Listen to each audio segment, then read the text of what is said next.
In this video, I'm going to tell you what constitutes a default when you have a hard money loan, what can happen to you and your property, and what options you have if you've defaulted on a hard money loan. I'm Alexis Hart McDowell with Epic Impact Investors. We're a full service, self funded hard money lender located in Chicago, Illinois. If you need a hard money loan, fill out our online application at epicimpactinvestors.com. So, as I stated, this video is going to talk to you about what a loan default is and what happens to you and your property if you happen to default on a hard money loan. First, let's talk about the definition of a loan default. A loan default is any time you have failed to fully perform your financial or contractual obligations under the loan documents. And you may be thinking, oh my goodness, Alexis, I signed so many documents at my closing. What documents are you talking about specifically? And I'm going to tell you all of them. That's right. Your obligations are laid out amongst all of the documents that you signed at closing. In just one of our loan documents, we have 14 different ways that you can be in default of your loan, right? So let's talk about it. Payment, failure to make payment, failure to perform your obligations. If you have a judgment, voluntary bankruptcy, involuntary bankruptcy, foreclosure, sale, encumbrance, or transfer of the property, title or lien priority, other defaults, levy on the asset, a breach of your representations, a default under any prior agreement having priority over the lender in questions lien, a material adverse event. And side note, guess who gets to define material adverse event? That's right, the lender. And number 14, a violation of a government requirement. Yes, and as I stated, that is just in one of our loan documents. But this list is so vast that today I am just going to cover when you go over the term of the loan, when you fail to make a payment, and if you encumber the property with a lien or other types of loans, right? So let's go through it. Number one, what can happen in any circumstance when you default on a loan, on a hard money loan? Number one, in any and all instances, the lender can accelerate your loan. That's right, accelerate your loan. What that means is that the lender can make everything due immediately. The entire balance of the loan, principal, any interest that's owed, they can make that due immediately. They can also exercise any remedy under any and all of the loan documents and the Uniform Commercial Code, because these are business loans, not personal loans. Okay. Now, once you're in default, all lender obligations terminate, meaning they don't have to give you draw reimbursements. They don't have to do anything else that is required of them under the loan, right? Now, let's be clear. This is not any lender's go-to option unless you've done something egregious. Okay. We're not trying to accelerate the loan. If you have a $280,000 loan, we're not trying to accelerate that because we know how improbable it is that we're going to get that entire amount back, right? So it's not our go-to option. Now, let's talk about what typically happens. Now, as I stated, we're just going to cover three things, the three main things that happen that will cause you to go into default on a hard money loan. That is the term, that is failure to make your interest only payments. And then lastly, if you have encumber the property with any liens or loans outside of the primary lender's loan. Okay. So if you go over the term, so our terms are typically 12 months. Most hard money lenders are going to be 12 to 18 months. All you have to do is request an extension. Check your loan documents. Have this conversation with your hard money lender before you even take out the loan. A lot of projects are taking longer to complete for various reasons. So if you go over the term, number one, we're going to charge an extension fee. Typically, the extension fee is going to be 1% of the loan amount for 3 months. Now, that can get pretty expensive if you're not going to finish this project within the first set of 3 months. So you really want to make sure that your construction project is on schedule or running close to schedule. We would give you another extension as well, but again, you're going to get charged another 1% of the total loan amount for only another 3 months. Okay. Now, there are situations where a lender will put you into foreclosure for going over the term if there's no work being done, there's no movement, it's not listed for sale, and you are just stopping communication, right? If this project was supposed to take 12 months, there's a scope of work to back that up. You've got the experience, they've vetted you, they've done the due diligence on this house, this project, and yourself. And then now you're headed towards 24 months. Yeah, they're probably going to put you into foreclosure because you're just not fulfilling your construction obligations under the contract. Now, if you've been communicative with them, that there have been viable issues with moving forward with construction, then they're most likely not going to put you in foreclosure. I had a situation where one of our deals, the permitting process from the city took a year all by itself. It was supposed to take a couple of months. It took a year all by itself. Did we put them in foreclosure because they're now in year two with the project? No, we did not, because they were communicative, they're responsive. We understood that it was just the permitting, not the construction issues or anything like that. They did have to pay an extension fee when we hit that 12-month term, and then they continue to make their interest only payments. So in that situation, that is still a viable deal. We knew what was going on. The deal is still fine. We're not going to put them in foreclosure. And then they started the construction process. As soon as the permits and everything came through, they've been running on schedule. All right. So if you're past the term on your hard money loan, you need to have a conversation and understand why you're past the term on the loan and communicate that to your lender. All right, number two, and this is probably the most popular one that happens, is failure to make your interest only payment. What is going to happen? First of all, you're going to get hit with a late fee. All right.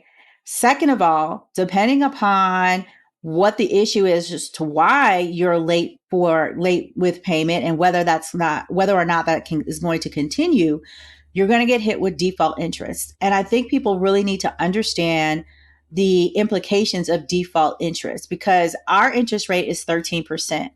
In default, it goes to 24%. And once you start calculating 24% interest on your loan balance, I think you're going to realize it is a true deterrent, because it is eating immediately into any profits that you may have on this particular property, right? On top of that, most loan documents are going to have a negative amortization feature. What that means is that the past due the past due interest payment is going to be added to the principal, and then they're going to charge interest on that. So negative amortization, right? So if you have $1,000 interest only payment every month, and let's just say you have $100,000 loan balance. Well, when we hit default interest, it's going to get 24%, and then we're going to put that interest onto the principal balance, and then charge interest the next month on that balance. So if you owe $100,000, it's now $101,000 plus the 24% interest, and then we're going to charge 24% interest on top of that the next month, and it just keeps rolling over.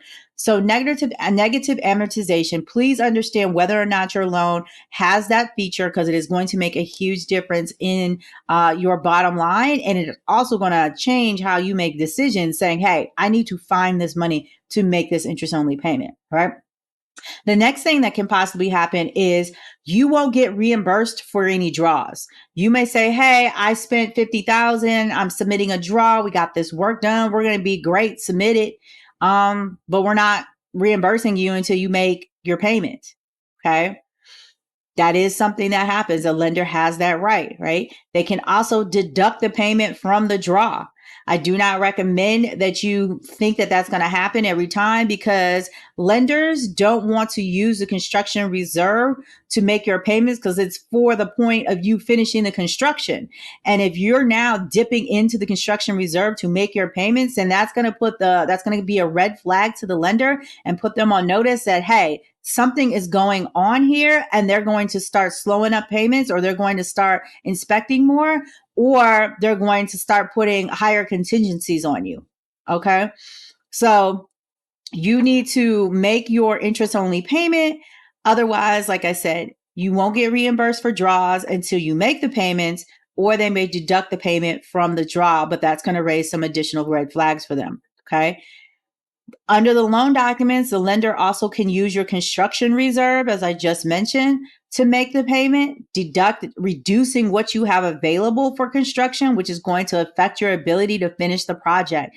So all of these remedies are going to come back to hitting you in the pocket, and hitting you in the pocket even bigger than what your interest only payment is. So by all means, figure out how to make the interest only payment every month. They can also use the construction reserve to pay down the principal balance. So if they're getting some red flags from you, they're going to say, we're going to just accelerate this. We're going to take whatever's left in this construction reserve, put it towards the principal payment to pay this down, and then put them in default and say, hey, you need to just pay the rest of this balance off, because it's clear that you're not able to financially handle the obligations of this particular loan, and that you're not going to finish it. And again, none of these are go-to options for lenders, but they are the options that you can encounter if you are not upfront, truthful, or communicative with your lender about what is going on with your project. Okay. This is people's money, and the first thing the lender is going to do is protect their own interest, and everything else, all the risk is going to be shifted to you outside of what your outstanding loan balance ends up being. Okay. And then if you think, oh, it's okay, they'll just take the money out of the construction reserve. Well, there's also typically a requirement in your loan documents that you, as the borrower, are going to be required to replenish the construction reserve within 30 days. It just depends on what your loan documents say. So make sure you understand that. Make sure you've read that. Make sure that you can make your interest only payments. That's the main thing. Make your interest only payments. Now, moving on to the third one.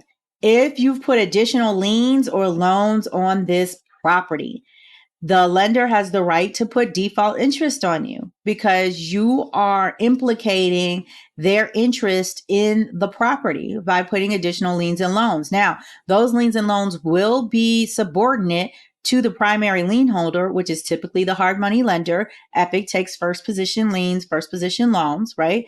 So we can end up charging you default interest until you get that lien removed. Now, if you think that that's worth it to you, remember, default interest is going to be anywhere from 24% on up, just depending upon your jurisdiction. Okay. And so now you're going to pay interest on whatever the secondary lien or loan is, and you're going to pay default interest on your primary loan. So that gets expensive very, very quickly. They can also, again, defer to not giving you a reimbursement for your draws until that lien is removed, because your loan documents are going to say you cannot further encumber this property with any other liens or loans. And if you do that, you're in default. So that's one of your obligations that you're in default of. So what I want to leave you with is, if you have defaulted on a hard money loan, whether going over the term, whether failure to make your interest only payment, whether adding another lien or loan onto the property, which is subordinate to the primary lien holder, you need to stay in communication with your lender. You cannot fall off the face of the earth. You cannot avoid phone calls. You cannot avoid emails. You need to just put your big person pants on and have the conversation and let them know what's going on as to why you're not able to meet the term or unable to pay the interest only payment, or why you had to take out another lien or loan on this property. Okay. You need to be truthful about the issues that you're having. You want to work with them to come up with a plan. And then you have to stick with the plan. If you come up with a plan with the lender, they agree to it, and then you don't stick to it, you're probably going to go straight to foreclosure because you're showing your character. You're showing them that you're not trustworthy and that all the grace that they extended you has just gotten their hand slapped. And so when you go to foreclosure, you're going to be hit with a ton more fees and costs and expenses from attorneys, the courts, and everything else. So you want to avoid that. If you know you cannot do anything further, your hands are tied, then you need to go to your lender and discuss selling the property or turning it over to them without the addition of any foreclosure fees. And that will go a long way to paying off the principal balance of your loan, because the lender will then have the option to finish the project and sell it and pay the remaining balance off, or they can sell it in an as is condition and put that money towards the principal balance of your loan, okay, and any ongoing interest that is being incurred, right? So don't run from it, own it. Just own it. It's part of being a good steward. Even when you're in trouble, even if you are in a default, it's part of being a good steward and taking ownership and accountability of your financial transactions, of your real estate investing, and letting them know this is an issue. This is what we can do about it. I'm going to stick to this plan and we're going to work it out. And then that goes a long way as far as your character and your integrity goes with this lender, and as far as how they will work with you, how your lender will work with you to resolve that issue. Okay. Now, if you're interested in getting a hard money loan for your next fix and flip project, visit us online at epicimpactinvestors.com and fill out a loan application. And you can also download our other free resources, whether you're a developer looking to fix and flip, or you're a real estate investor and you want to passively invest in real estate. Reach out to us at epicimpactinvestors.com. And if you found this information helpful, leave a comment below, but definitely subscribe to this YouTube channel and turn on your notifications. Thanks so much. Until next time, take care.